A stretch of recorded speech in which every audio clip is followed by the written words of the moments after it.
And so, as we all know, the fathers are gone this week on a seminar at a conference. And so, with that being our part three-part series, he's going to do our final conclusion on our talk today, so which will be about virtue. And is it love or love? Is that I was right? paying attention at the last meeting, huh? I think it was. So with that, I'd like to invite Luis Ceja to come up and please do our presentation.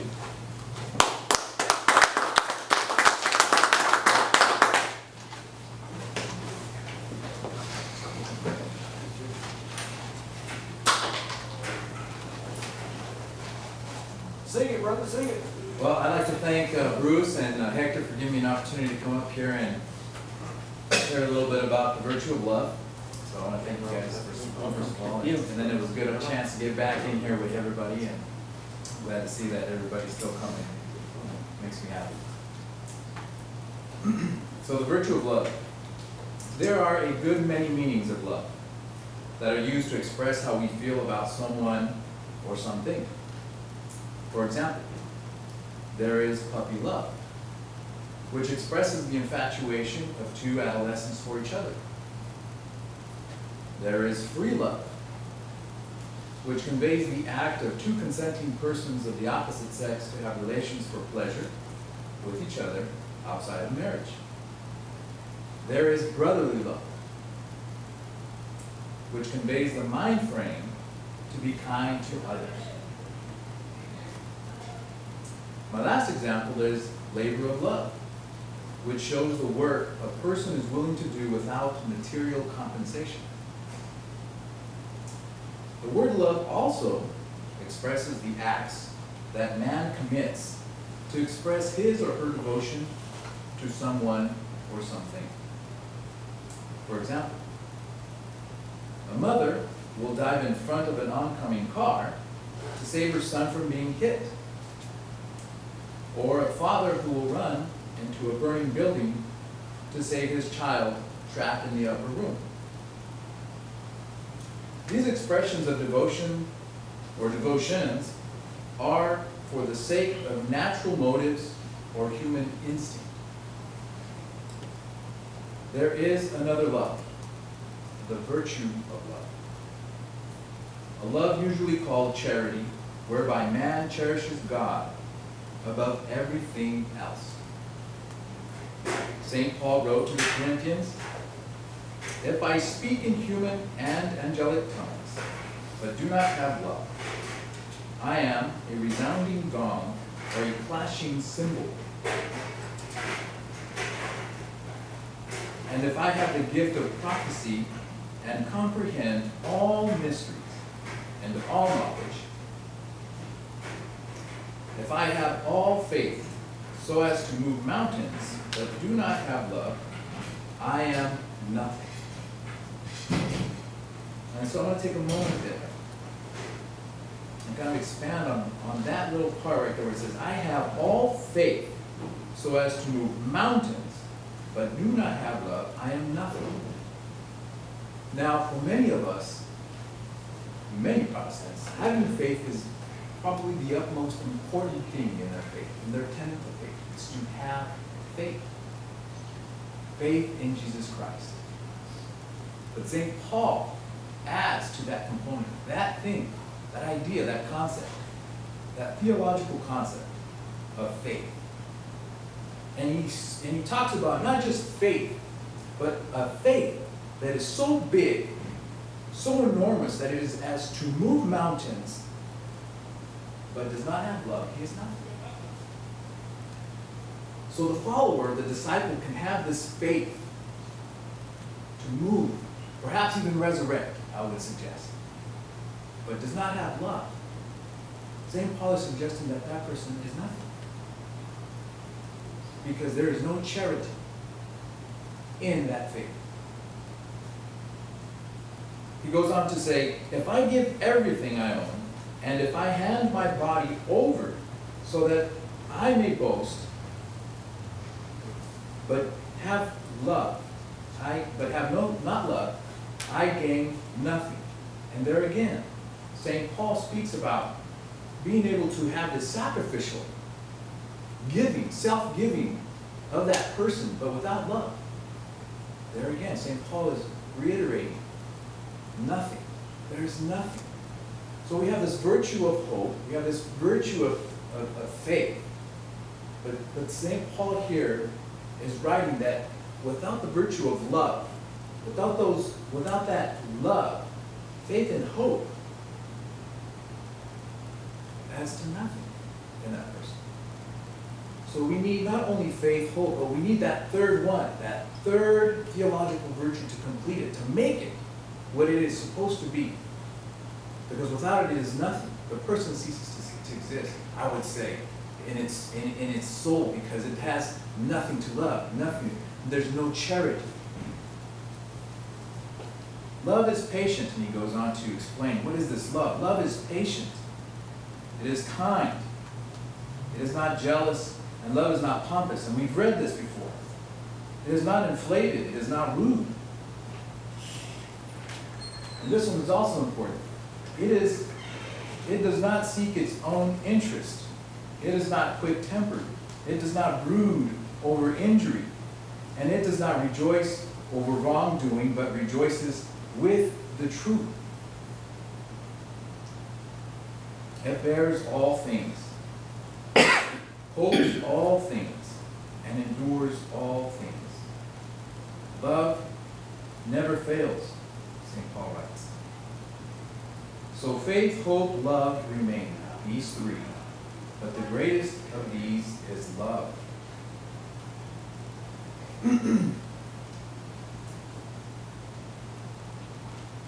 This love is a God-given grace that allows us mortals to come to know, love, and serve Him. I'm going to repeat that. This love is a God-given grace that allows us mortals to come to know, love, and serve Him. That none of us be so arrogant as to say that we have come to know, love, and serve God of our own volition, of our own power, of our own conscientious. No, absolutely not. What I say is that love is a God-given grace that allows us to come to know Him, love Him, and serve Him. Thomas à Kempis wrote in his book, The Imitation of Christ, "Vanity of vanities, and all is vanity, save to love God and Him only to serve. That is the highest wisdom." Thomas à Kempis was one of the first books that I reached out to begin to read on my conversion, or on my conversion back to the Catholic Church. And it was a moment of crisis in my life.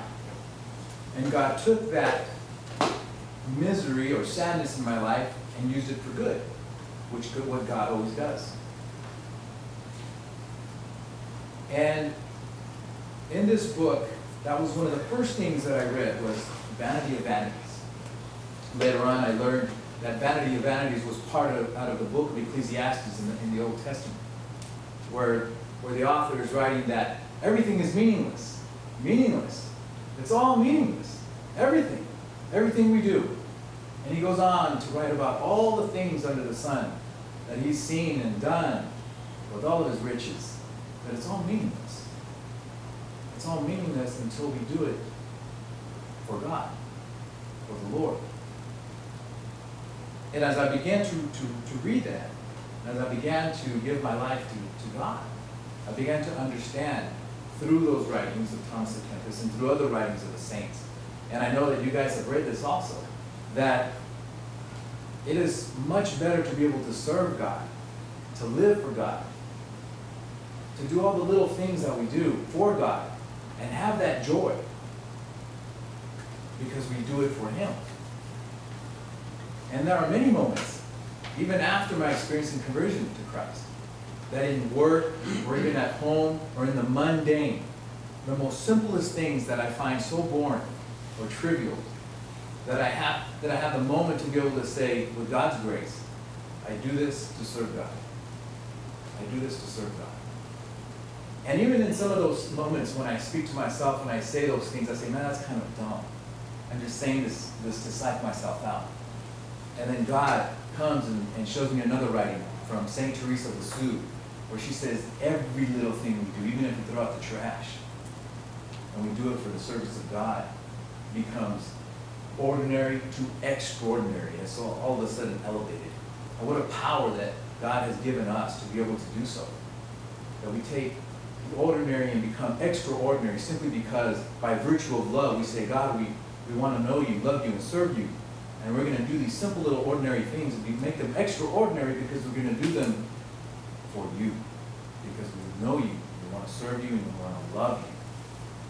And it becomes a whole different lifestyle, a whole different complete disposition in life that we continue to walk and struggle and carry our cross with joy. With joy.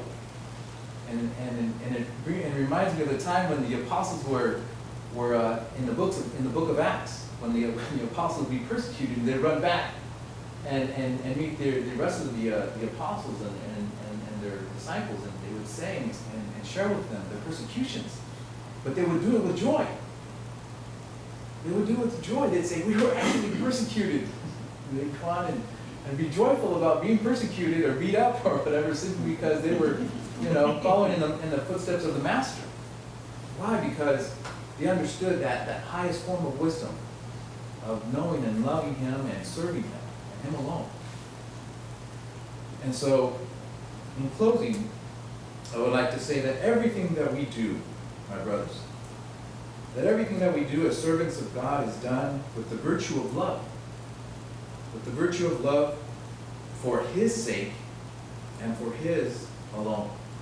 Thank you.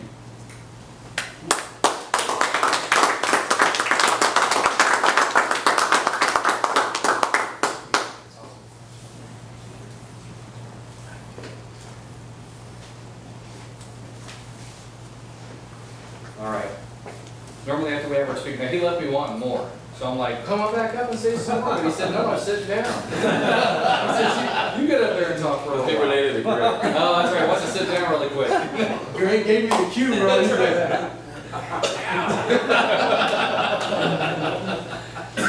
Well, some of the things that I kind of grabbed at, I was actually taking a lot of notes. The little things. It's funny. In my business, I talk to guys about how they can strive to kind of be better, do the little things, the big things take care of themselves. And do I always do that in my faith? Do I do that with taking out the trash, living an organized life? Cleanliness is supposed to go out with us. Or we tell that to our kids, but do we digest and regurgitate that also? And a lot of times we regurgitate more than we probably digest as far as our kids are concerned. It's like the old man's always telling me to do this, do that, but when we do it to make it extraordinary, that word set up when you told me to take the ordinary and make it extraordinary, that just kind of, so I take notes. I hope I wasn't a distraction writing things down. I know sometimes when you're speaking and then you see somebody write down, it's like, was he paying attention? But these things jump out for a reason and they stick, and so that's why I do that. So hopefully you guys also were able to take some notes and think of some things. Was there anything else that maybe he said that kind of came out of that you feel was something that maybe you didn't think of quite so as far as virtue and love? Anybody willing to? I just think the fact that faith, hope, and love are all tied together. I never thought about the fact that one can't stand when someone without the other. Or without love, the other two can. It's kind of you're like a one-legged stool. Yeah. You know what I mean? But you put the three together, and you've got something firm and strong that can hold up anything. Yep. So that's a great way to kind of bring that together with faith, hope, and love, which are those virtues that all been talked about for the last 3 months, basically. Anything else kind of jump out? One of the things to me was that St. Morello said the same thing. Do small things, do little things in an extraordinary way, and that's kind of what it is. It doesn't have to be something big. Exactly. Anything small that's done in the name of the Lord and for His glory, He will be glorified in it, and we'll be rewarded for it. Exactly. No, that's right. And the boasting and the things that we kind of get caught up because we want to get recognized. I didn't realize some of the things that I do in a PowerPoint for a business presentation actually relates back to so much of what I hear at church. One of the things that I'm just kind of remembering out that's on one of my slides is when you feel like you're not getting the recognition that you deserve, or you feel that, you put the work into, do you recognize somebody? I'm thinking, okay, well, that's a lot's tied into what you were saying with, glorifying God. It's not about, am I recognizing Him for everything that He's given me and for how He's helped those in my life, instead of, me playing the victim. I don't get paid enough, or I don't, I work too hard for this, or this takes away from my family, and this, all these challenges, and I really have to sit back, and I even told Louisa, I don't want to complain about work, because not everybody has that. I was at a time when I didn't have that to complain about, and it was a very scary place to be. So the last thing I want to do is get the perception that I'm complaining about being too busy, right? But yet, that human nature kind of kicks in, and we kind of play that victim a little bit. We fall into that, kind of like, oh, pobrecito, for me. Really? Why? I would, if my son was telling me that, I would say, God gave you broader shoulders to carry on the worries of the world, right? That's why we're built different. So you're the man of the house, right? You're the priest within that domestic church. So yes, you're right. Those problems are going to be challenging, but you've been given the tools, right, to carry those things, and that cross is going to be bigger. So do we reach out amongst our friends in our community, maybe Men of Catholic, Men of Faith, or maybe somebody else that, to kind of get that guidance and reach out, and hopefully we do that. Hopefully we don't just see each other just once a month and just think, well, maybe I'll ask Luis that next time I see him, because what'll more than likely happen is we'll forget. Do we reach out via an email or a phone or text? This group helps me a lot, and Father kind of wanted us to share with maybe how this group has helped us in some capacity. And if I wasn't involved in this group, I think I would have probably already be somewhat detached. Because I went through my confirmation in 2008, and being involved in Catholic Men of Faith kind of brings me back in here. Because I go to St. Anne's on Sundays, I could say, oh, well, I'll go into town. I'm just going to go out to St. Anne's on Sundays. But this gives me a reason to come in here. So we have our core meetings that we do every month. And 4 or 5 of us get together and we plan out what we're going to be doing and how we're going to be doing it, why we're going to be doing it. So, but I usually kind of have this little struggle in my head. But I really have it in me to kind of go and do something else. I've got so much going on. And then so I kind of like lazily drag myself and kind of go, right? And of course, Bruce, Joe, and Hector, they're going, oh, we're glad you're here. I'm like, you are? Because 20 minutes ago, I was like, oh man, I gotta go. There's so much I can get done. And we all go through that. So by having commitments, like something as simple as this, getting together once a month, and by getting involved in doing something, whether we're doing servitude through, maybe if you're a Eucharistic minister, maybe you do youth ministry, maybe you do music, maybe you don't do anything other than just your vocation as God has given you within life of husband, father, son, whatever that may be, but do it to glorify Him. And then great things are going to happen from that. So, I kind of lived my life as, well, I'm a good guy, I don't hurt anybody, right? But I wasn't doing things to glorify God. And that was kind of when I started seeing my kids kind of detach a little bit, because I agreed to raise them Catholic. And they were going to church, and then it's like, okay, well, I'll go to church with them, but I'm not going to say all the things that they say at the prayer. Because I was baptized Methodist, I'm like, I'm not going to give in to the man making me say this or do that because of this tradition or that tradition. And then, I reflect back on that, and I'm like, wow, okay. real manly, you know what I mean? But that's what would go through my head. But I started seeing, like, if I was sitting in the pulpit and my kids were going to receive, I had my daughter who was too young to receive, but it almost seemed like they were, like, if you take a camera and kind of pan back, it just seemed like they were getting further and further, even though I was sitting in the 4th row. And so I kind of took that as something else is going on here with that. You know what I mean? So is it, the Holy Spirit kind of telling me, if you don't step up and get into the game, you're going to be in a very different place than where they are. It's probably not going to be a good place. So thankfully I listened. As a matter of fact, that next month, my wife was in Italy with her family. Just for a week, they were taking her grandfather back there, and that's when I had this conversion process kind of happen. And I was taking the kids, just me, and I felt kind of very alone.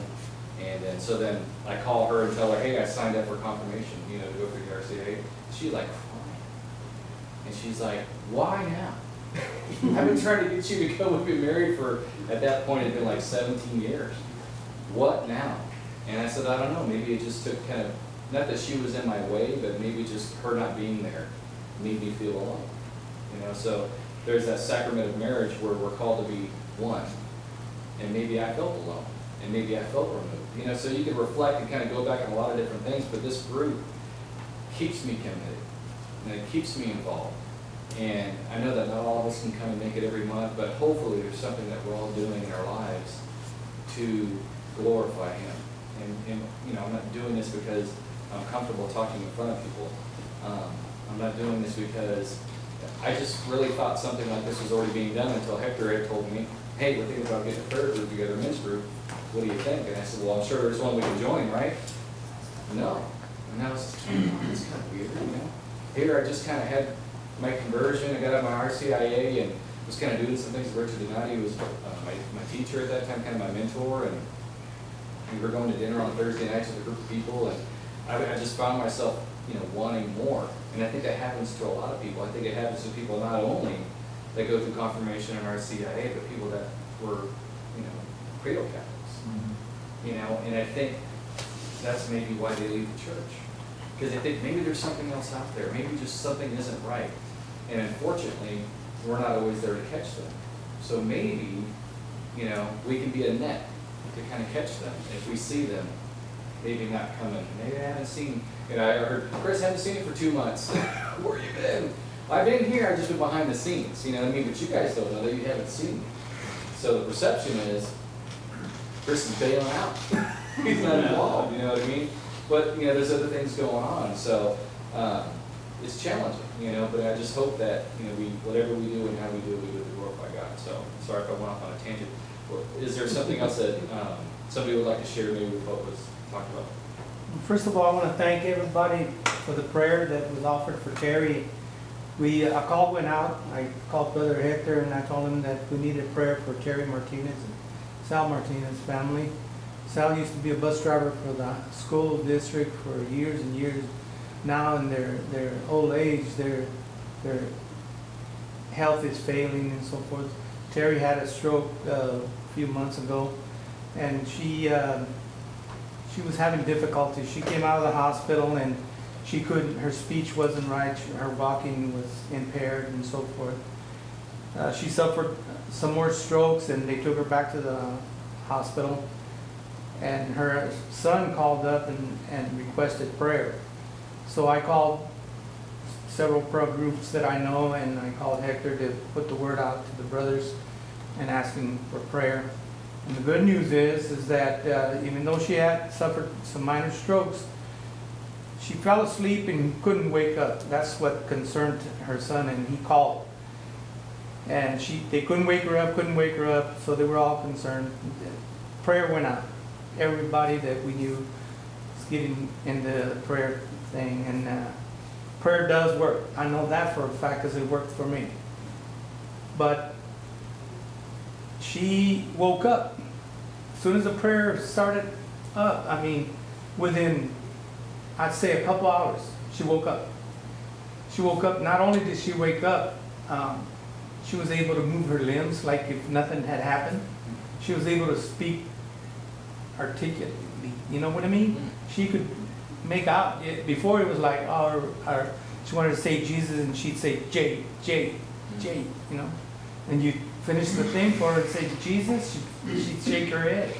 But she can converse now, I mean, not 100%, but a whole lot better. I mean, I'm thinking she's like 75% now. And I think, and I know that it's due to the prayer that was offered on her behalf, not only from the men's group, but from other groups. She had a lot of people praying for her. And the proof is in the pudding.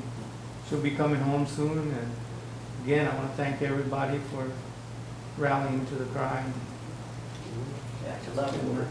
You know, Her son was very grateful that he said make sure to express his gratitude to the family, to our prayer family. As he says, he knows in his hearts that that's what it was. that the prayer was answered. And not only did she wake up, but that she could wake up and talk to them and, you know, say, I want to go home. Before it was like, all right, you know, couldn't understand what she's saying, but now she can make it clear, I want to go home. She told the doctor. The doctor says, do you know who I am? Doctor, do you know where you're at? In bed? No, this place. She goes, I don't understand. Says, he wants to know do you know what building you're in? She went, no. I know I'm in the hospital, but he wanted to know, are you in the community hospital? Well, she didn't know that. She was out of her mind when they brought her in. So she didn't know what hospital she was in, because she has been in several hospitals. So that was a trick question for her. She said, I don't know. Which sterile white room are you